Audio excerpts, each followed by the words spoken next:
G'day and welcome back to RC Model Reviews. Now, first of all, a big thank you to the people who have joined my Patreon campaign, basically by pledging a small amount of money every month. That has been amazing, the response. I've been so impressed. I'm delighted as hell. And in fact, on the basis of what's happened there is I've been very busy reorganizing my workshop and taking loads and loads of stuff to the dump, to the refuse tip, and getting ready for a new season of what I hope will be very interesting videos, because now that I have a little more to work with and a more budgetable income, I'm able to buy more gear and do more stuff for you guys that I couldn't do before. So I'm really going to get stuck in and try and make some of the videos that I'd love to have made before but didn't have the time or the money to make. So that's really good. You'll see the results of that very, very shortly. I've been a bit light on videos for the last week or so because I've just been so busy reorganizing. I've got to change my workflows. I've got to change a whole lot of stuff, the way I do things, to get more out of the day now that I've got more resources to work with. So that's brilliant. You will soon see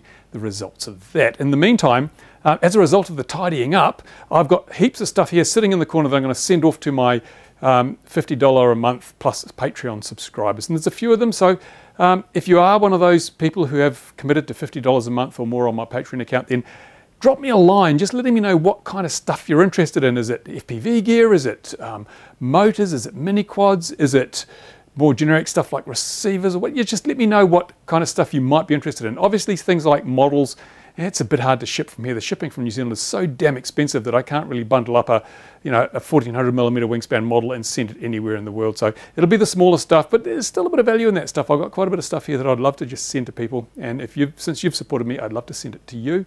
Drop me an email, drop me a line, and I will put your name on the list. And when stuff comes up, I'll flick it off to you. Great, it'll clear more space on my floor. I love that. So what have I got coming up? Well, you know the stuff that I've said I was going to do and I haven't done. That's coming up, but I've got some other stuff here to look at in this week's Not So Weekly news, and I will be basically getting onto that as soon as I finish the tidy up the reorganization. But some very interesting news in the media. The risk of drones in full-size aircraft. Apparently someone's done a pretty scientific study and they are saying that the risk is wildly overblown. It's ridiculously overblown by the FAA and CASA and CAA and all the world's aviation authorities. They have really overblown the threat, probably with a view to being able to push through some really horrible regulation. So the science is out there now. People have crunched the numbers and said, it's not that much of a risk. What the hell's going on? So we need to remember that and perhaps have a chat with our regulators and say, oi, what are you doing? You're pulling the wool over people's eyes, making claims that simply are not backed up by the facts. Also very interesting this week is Luke Bannister won the Dubai $1 million drone challenge. Luke Bannister, he's just a kid. Well, young fella, he beat all the other guys to win. This is amazing because I know that when Luke was in the UK finals, he lost to somebody because he crashed out during the finals, as I gather. And so the person who actually managed to finish won, even though he may not have been the fastest person on the day. And it goes to prove the old adage, to finish first you must finish. And I gather that in the finals that we had, Luke, of the Dubai drone racing, Luke was the guy who finished and other people crashed out. So it's not speed, it's not necessarily speed when you want to win a mini quad racing or drone racing championship. It's being able to get to the finish line. Brilliant. So yeah, congratulations Luke, and congratulations to all the others who appear or went to Dubai and competed in that. I think Mr. Steele came second in the freestyle. I've only seen a few of the videos coming out from that, but it looks like everyone had a really good time. And although some people got a short straw, such as Final Glide Chad, they stuffed him up in his freestyle performance by turning the music off. That was a bit unfair, but hey, I guess these things happen. And his performance was still outstanding. Go and look at the videos. You'll find them on YouTube. It's really good stuff, well worth watching. So there you go. Now let's have a look at what's on my bench this week, and I can tell you a little bit about what I've got planned. And here is my table of joy, my bench of joy. What have I got on it today? Lots of brightly coloured paints. These are acrylic paints.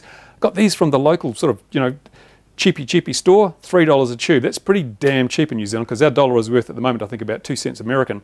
So that's good. I've got those. Some of them actually only $2.50. The metal flake, the glitter paint, the metal flake black was only $2.50. That's a damn steal. So I got those, got some paint brushes. I'm going to try out some various techniques for painting EPO, and I'll share those with you because a lot of people have asked me, how do you paint EPO? And I've got to say, I don't really know, but I know acrylic is the paint to use. It won't dissolve the foam, and it's flexible, so it won't crack and peel off. So I'm going to give it a go. I'm going to try it on my AXN, a few different techniques. We're going to look at how to prepare the foam and how to get a nice even coat, and we'll just try stuff out, and I'll share that with you so you won't have to waste your money trying out things, because I'll do it for you. That's what happens here on RC Model Review. So that's that, and here I've got ZTW 18 amp or ZTW Spider 18 amp ESC for mini quads. And why have I got this here? Well, I picked some up from HobbyKing for under $5 a pop. They seem to have a special deal on. That is an astonishingly good price, because the little Bs are over $10, 11 bucks or something for a little B. Little Bs are better, they're 20 amps and they're slightly more power out of a little B, but these things are just absolutely brilliant. Much better than the Afro ESC, the little Afro 12 amp, because they're 18 amps. They've got BL Heli, one shot 125, so you can use your Betaflight flash on your Naze board. Excellent value for money. I don't know if you could beat this at the moment. If they're still selling them for $5, get in and buy some. Brilliant. I bought a whole heap because I've got so many frames to finish, and these just work really well. Now, I haven't blown one yet, which is pretty damn good. Here I've got a receiver. This is the AC410 4-channel receiver. It's very much like the little FreeSky one with the little short antenna, except this has a coaxial antenna with a active piece at the end. So it's going to be more suitable if you want to put it in, say, a carbon fiber DLG. And it's supposed to have an 800-meter range, which is great for small models, and works with FreeSky, works with the Tyrannus, works with the FreeSky modules. Brilliant. I'm going to give this a try out, because I've been using some of those little receivers, the FreeSky ones, on some of my smaller foamies, and they're pretty good, but I had trouble using them with my Tyrannus. Maybe my Tyrannus is a bit old, but this looks cheaper, and who knows, maybe it's better. Comes in a KS servo bag. I don't know why they got in this. Maybe it's all they had laying around, KS servos. Anyway, maybe they make them. Who knows? But just again, another heads up. Got that from HobbyKing, under $10. And this here is a stopwatch timer. See that? Ooh. Why have I got this? Oh, it doesn't work. There it goes.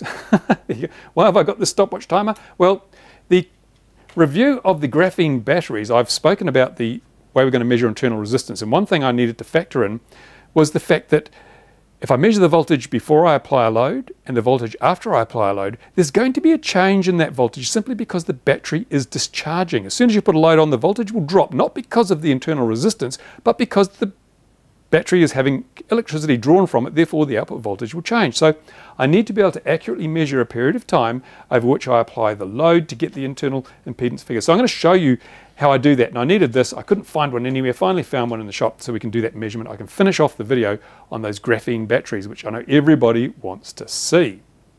So that's pretty much it for this week. That's, of course, all the other stuff that I've already mentioned in previous videos, that's all coming up as well. Once I get everything tidied, the last thing to be tidied is the bench and the studio. So stay tuned. I hope to have that all done by the end of the weekend. Next week, I will be full on. You can expect a huge wave of videos catching up, the videos that you've been waiting for, and I'll put a little bit out for my Patreon subscribers. Those who have subscribed through Patreon, you can expect to see a little bit of extra stuff out there.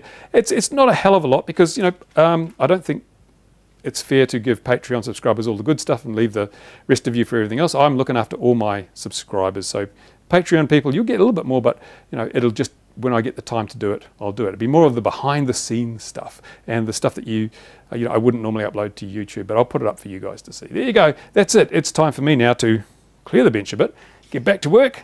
Actually, I'll go outside and start clearing off the rest of the workshop. So we've got much more stuff. I'll do some more workshop-based videos coming up too, now that I'm clearing out some space. So you'll see some stuff, parts of the workshop you haven't seen before, some of the gear you haven't seen before, hopefully make the whole RC Model Reviews channel a lot more interesting. Once again, thank you for your support, and I'll get on with what I'm doing.